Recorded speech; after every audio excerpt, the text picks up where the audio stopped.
Olá, seja muito bem-vindo, seja muito bem-vinda. Eu sou a Gabriela Varela e esse é o videocast em detalhes. Aqui, sempre com um convidado ou com uma convidada, que é o caso de hoje, a gente mergulha numa temática, numa notícia do dia. Eu estou na companhia da Ive Brussel, que é advogada, especialista em direito público e administração pública e também criadora de conteúdo digital. Ive, prazer falar com você. Seja bem-vinda aqui ao Em Muito Detalhes. prazer estar aqui. Posso te chamar de Gabi, né? Claro, óbvio. Prazer enorme estar aqui. Obrigada pelo convite. Imagina, Ive, uma felicidade aqui te receber. Vamos começar pela pergunta básica. O que é uma grande fortuna? Quem são os super ricos no Brasil hoje? Dá para a gente definir isso levando em consideração o nosso país? Pois é, né? Não tem muito consenso do que seria uma grande fortuna, né? Num país como o Brasil, de uma grande desigualdade social, né? A gente pode falar aí que uma grande fortuna pode ser aí de 2, 5 milhões de reais até, sei lá, mais de 50 milhões de reais, né? O fato é que, como a gente vai falar sobre esse assunto, né, um milionário, um super rico no Brasil, são aqueles que têm investimento nos fundos exclusivos, né? São aquelas pessoas que podem investir nesses fundos privados, né, e que representa, sei lá, 1% da população do Brasil. Então, assim, é uma minoria no país, né, uma minoria privilegiada e que causa assim, uma grande distorção social. Mas é Exato, isso. sim. E qual que seria uma contribuição justa? Porque a gente está falando aí de uma minoria, como você disse, da população que é até difícil de quantificar, né, quando a gente está falando Tá. desses super ricos. Esses super ricos, Gabi, a gente não consegue nem materializar o quanto de dinheiro que eles têm, né? Porque assim, para nós aqui, réis mortais, né, milhões e milhões de reais e que eles vivem ali de renda, né, do rentismo, né, de juros na conta ali parada, em investimentos, etc. E tal. Então assim, a gente não consegue nem visualizar o que seria esses super ricos, né? No Brasil, né, no nosso estado, né, de bem-estar social, existe um contrato social que é para a democracia do Brasil, de que o sistema tributário ele deve ser progressivo, né? No sentido de que a pessoa que ganha mais tem que pagar mais, né? Tem que ser proporcional à sua renda, né? E não é o que acontece no Brasil. Dá até vergonha dizer isso, Gabi, mas no Brasil a classe média ela paga mais imposto que os super ricos, né? Então, o que a gente está tentando, o que a gente que eu falo assim, o governo está tentando equalizar essa situação, é tornar o sistema tributário mais justo, é fazer uma justiça tributária, uma justiça social, para que os ricos, os super ricos, bilionários, né, comecem a pagar, contribuir, né, para a sociedade, né, e isso faz parte do sistema tributário, né, de acordo com a sua renda, com seus ganhos, com o lucro, com o seu patrimônio, né? Existe uma distorção muito grande no Brasil, né? O imposto de renda, agora a gente está tentando consertar isso, né? O governo Lula prometeu aí uma faixa de isenção de até 5 salários mínimos, né, para a pessoa ser isenta, né? Agora foi aprovado recentemente uma medida provisória que se tornou lei de até 2 salários mínimos, será isento do pagamento de imposto de renda, como uma forma de fazer um pouco mais de justiça, né?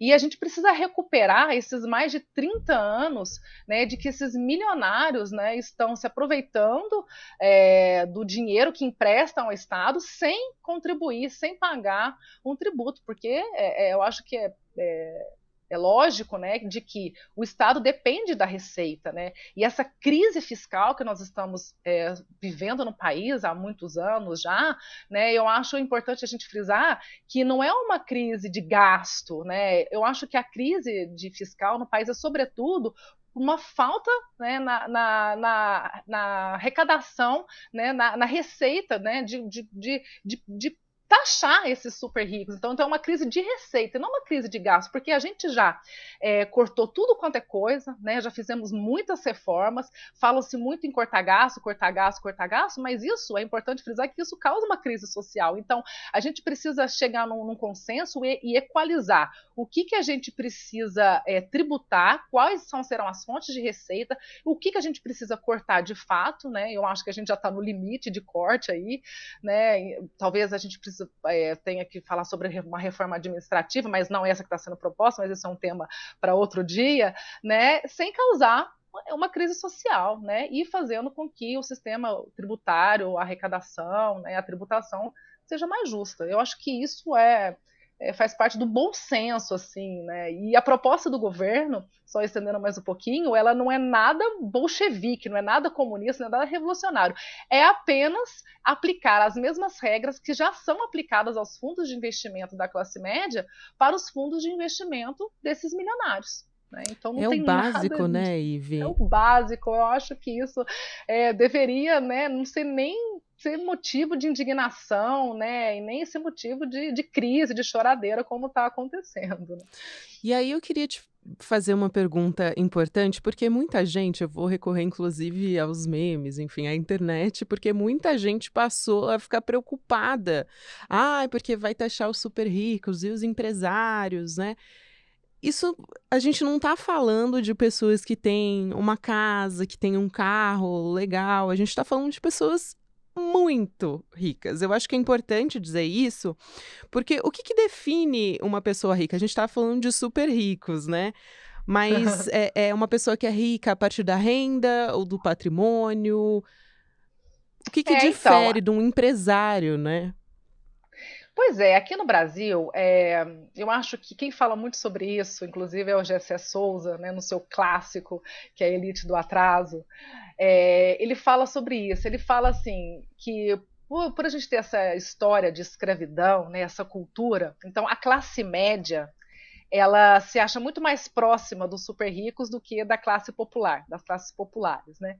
Então, o empresário, o pequeno e o médio empresário, ou aquele que tem um carro um pouco melhor, um carro importado, tal, ele já fica com medo de ser taxado. Né? Mas a gente não está falando dessas pessoas, não são essas pessoas que serão prejudicadas, essas pessoas elas já pagam imposto.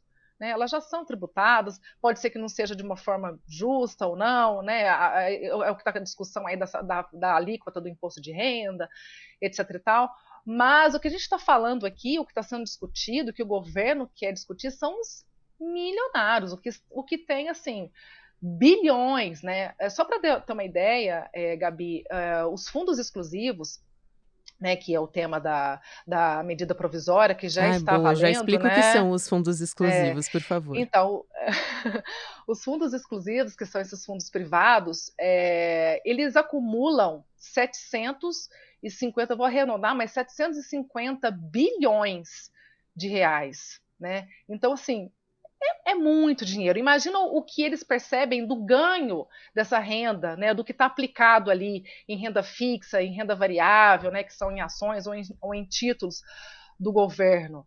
Né? Então, assim, isso não é taxado, ou seja, é taxado somente no momento do resgate. Né, quando eles vão tirar o dinheiro desses investimentos e vão ali pegar o dinheiro para si. Então, somente nesse momento é que essa renda, esse dinheiro, ele é taxado. E o que acontece? Muitas vezes, esse dinheiro, eles ficam aplicados anos e anos e anos. Por quê? Porque a pessoa não precisa de trabalhar, ela não precisa daquele dinheiro. Então, fica ali aplicado, rendendo, passa para herança, passa de pai para filho, né? E não é tributado, né? E apenas 2.500 pessoas ou famílias ou cotistas, que a gente diz, que são esses que estão aptos a ter esses fundos de investimento, que você precisa ter um patrimônio uma aplicação, na verdade, né, melhor dizendo, de acima de 10 milhões de reais. Então, se você não tem 10 milhões de reais, desculpa, você não pode ter um investimento, uma aplicação nesses fundos exclusivos. Né? E o que é a proposta do governo? Né?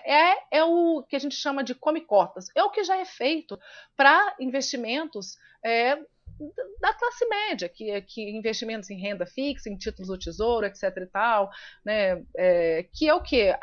São tributados 2 vezes por ano, em maio e em novembro, né, esses investimentos são tributados, né, tem uma alíquota aí, o caso dos fundos exclusivos vai ser uma alíquota de 10% a 20%, dependendo do valor, né, e então a previsão é de que, a partir de agora, esse fundo seja também tributado da mesma forma que é feita com os demais que não são tão milionários assim.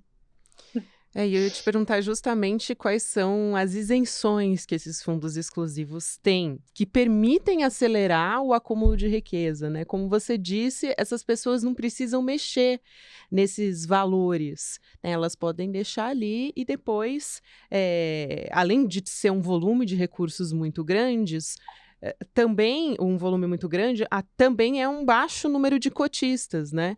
O que permite que tenha uma isenção específica. Dá para a gente explicar isso um pouquinho melhor também? Então, são esses bilionários, né, que a gente está falando aí, por exemplo, dos sócios das lojas americanas, né, essa é uma matéria agora, se não me engano, foi ontem, que apesar de toda a crise das lojas americanas, eles tiveram um acréscimo de patrimônio na ordem de 6 bilhões, 5, 6 bilhões de reais, ou seja, a pessoa física não perdeu nada, inclusive eles constam ainda na lista da Forbes, dos bilionários do Brasil. Então é isso, são fundos que são ali, ficam ali aplicados, né, em títulos do Tesouro, em ações, né, e em ações que são, né, que correm na bolsa e tudo mais, e que você não precisa mexer daquele dinheiro porque você a renda, o ganho daquele investimento já é muito grande, já é capaz ali de você, né, oferir uma boa. Então, assim, são pessoas que têm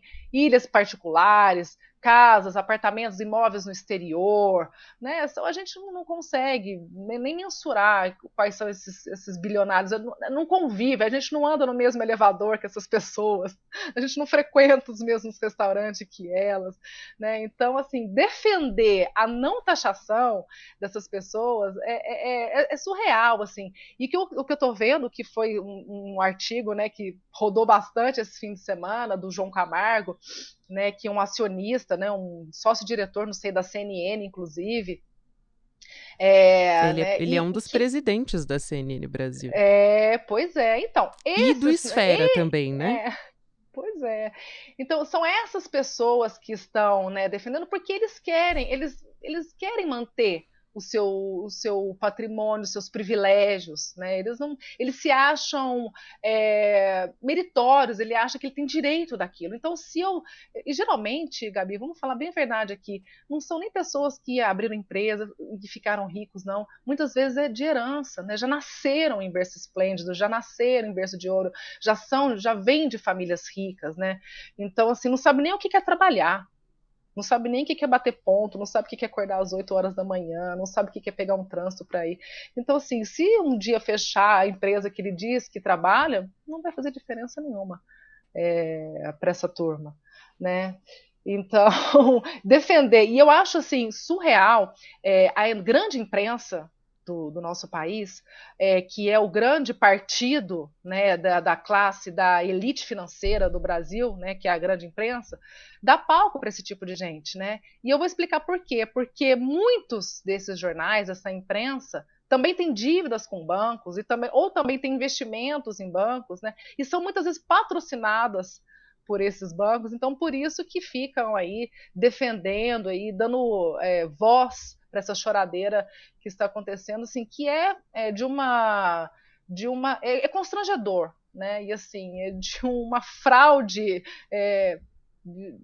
de, de uma fraude intelectual, né, muito grande, né? Então você falar assim, como nesse artigo que eu citei aqui, dizer que nós super ricos investimos no país, nós assumimos risco, nós geramos empregos, nós damos emprego para vocês, é uma falácia, né? Então, assim, eles vivem praticamente de renda, né? O que eles exploram o trabalho, na verdade, né? As empresas ali, o trabalhador cata as migalhas dos lucros aí, do que a empresa, dos super lucros que eles tomam para si, né? E não assumem risco nenhum. né? Porque muitas vezes eles compram, inclusive, ativos do Estado, né? Quando o Estado já investiu, já está funcionando, já é uma empresa forte, como o caso da Eletrobras, por exemplo, e depois eles compram lá a preço de banana, quando toda a estrutura, quando todo o investimento, quando todo o know-how, quando já tem funcionários trabalhando, funcionários que tocam a empresa, como o caso também de muitas da Petrobras, né, de muitas polos, enfim, refinarias, né, que já tem toda a estrutura, que já teve todo o investimento do Estado, eles vão lá e compram a preço de banana. Então, nem assumir o risco essa galera assume. Então, isso é uma falácia, um estelionato. Muito bom. Só para quem não acompanhou essa história do artigo, né, foi o empresário João Camargo, que é o presidente da CN Brasil, do Esfera também, que é uma empresa, uma think tank, né? Eles gostam de dar esses nomes em inglês, que tem debates ali entre empresários, entre políticos, e aí ele publicou um artigo na Folha de São Paulo, um dos maiores jornais do país, criticando taxar super ricos, né? E aí o título é Ser Rico Não é Pecado. E foi criticada por diversas pessoas por esses E é motivos que a gente está pecado. falando aqui. Exatamente, tem isso, né? Se você for seguir ao pé da letra da Bíblia ali, ipsis literis, né, ser rico é pecado, não entra no reino dos céus. Aí eu queria entender, assim, porque tem várias maneiras que eles encontram ali de defender que os super ricos não sejam taxados, né? Algumas pessoas, inclusive alguns analistas, dizem que essa taxação ela teria um efeito muito pontual, ainda muito pequeno na arrecadação do governo. Por que é tão difícil a gente falar em tributar os ricos aqui no Brasil? E, como você disse, é um pequeno passo, né, nesse Sim, sentido. Então, precisam que existam outras formas de taxar grandes fortunas, enfim, tipo tributação de heranças. Eu acho que você vai poder isso. falar muito melhor do que eu. Mas quais são as outras maneiras, quais são os outros métodos que a gente pode recorrer a partir desse passo, que é a taxação dos super ricos? Gabi, a gente estava conversando, trocando uma ideia aqui nos bastidores, né, antes de começar. E eu acho assim, não é nada muito revolucionário o que está sendo feito, mas eu acho de extrema importância o pontapé inicial que está sendo dado, né? Porque assim, que bom que a gente está começando a debater esse assunto, né? Que bom que a gente pode começar a falar em justiça tributária, em justiça social, em taxar os super ricos, né?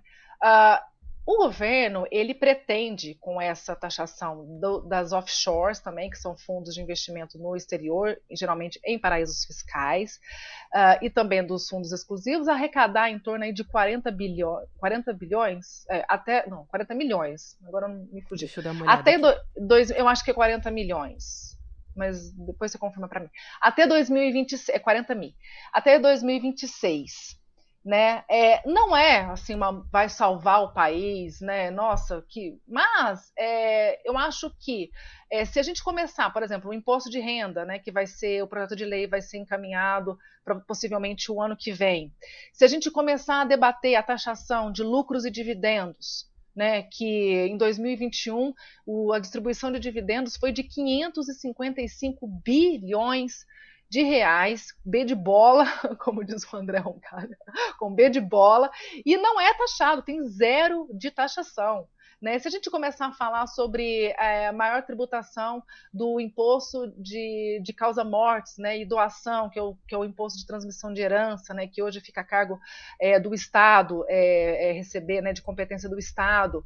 Então, assim, são várias pequenas ações, pequenas não, né? São várias ações pontuais e que se você somar, você aumenta a arrecadação, aumenta a receita do Estado, mas principalmente, e eu acho que isso é educativo, né? Eu acho que isso causa uma sensação de justiça para as pessoas, né? Por que eu aqui tenho que pagar o imposto, tudo, estou trabalhando todo dia, tenho meu salário, tudo contadinho, e aquele super rico e milionário que anda de jatinho, que não precisa trabalhar, que está tudo bem, não paga nada.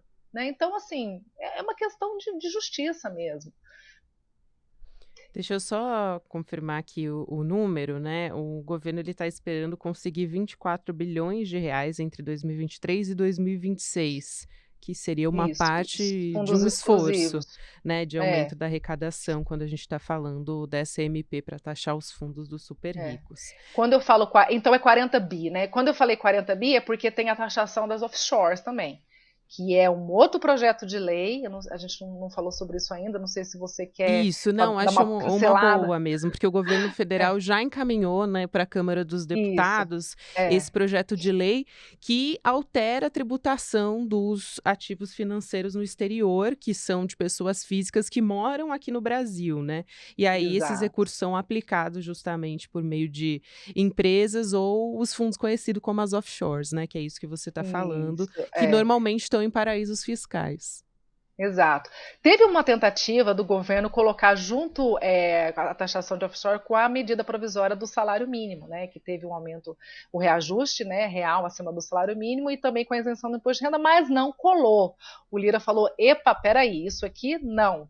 Então, o que aconteceu? A medida provisória passou, foi transformada em lei, então o governo federal encaminhou um projeto de lei, que é o projeto de lei 4173, minha colinha aqui, para não esquecer, é, que é o projeto de lei 41.073, que então prevê a taxação desses investimentos em offshores, que geralmente são no exterior, que são em paraísos fiscais. Que são paraísos fiscais? Tem uma facilidade, né, de você investe ali, não tem quase zero de taxação nesses paraísos fiscais, e também tem um sigilo bancário, tem diversas regras que não averigua a origem do dinheiro, por isso que muitas vezes esses investimentos em paraíso fiscal é associado a um dinheiro sujo, né, vamos dizer assim, de origem ilícita, por isso que muitos falam, lavar dinheiro em paraíso fiscal, porque muitas vezes são dinheiro de origem ilícita, né? Então, o projeto prevê a taxação, que hoje é zero, você só é taxado quando você resgata, quando você traz esse dinheiro para o Brasil,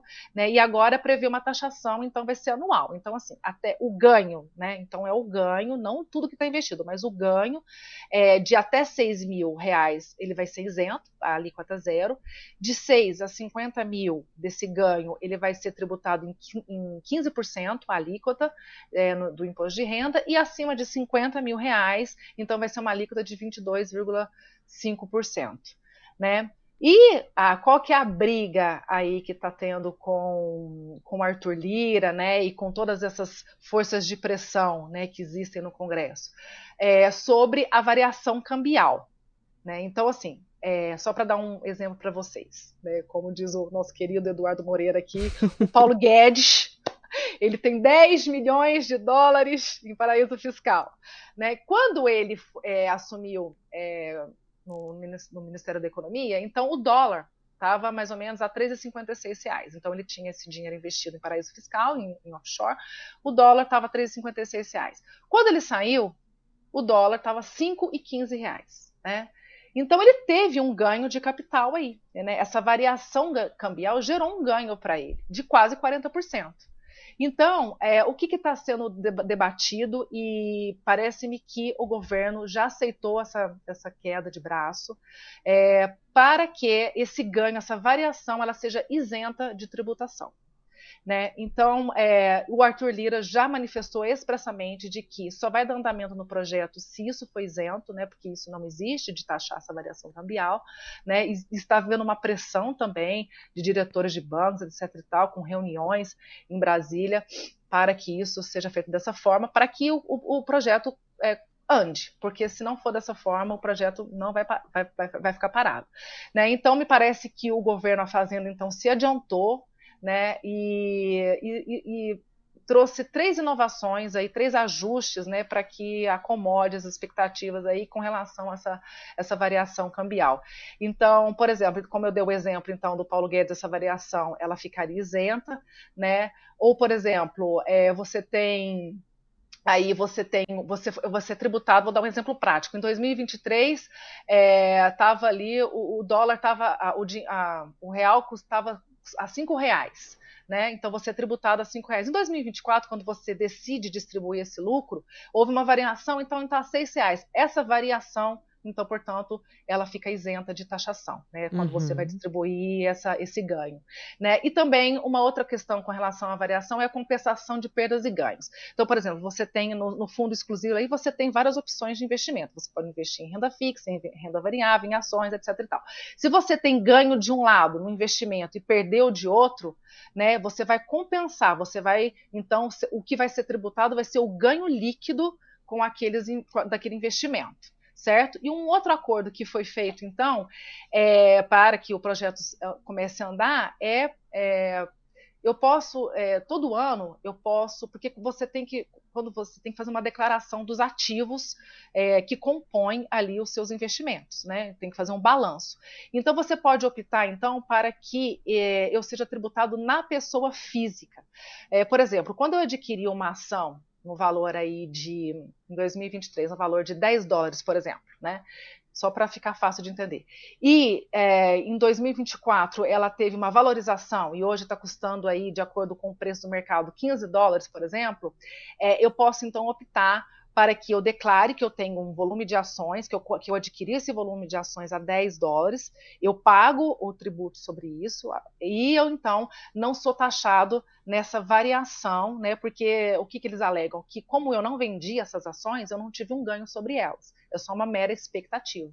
Então, eu posso ter a opção, então, de ser tributado na pessoa física, eu declaro que eu tenho essas ações em offshores, esse volume de ações, e eu sou tributado de acordo com, não tem essa variação, né, de valor.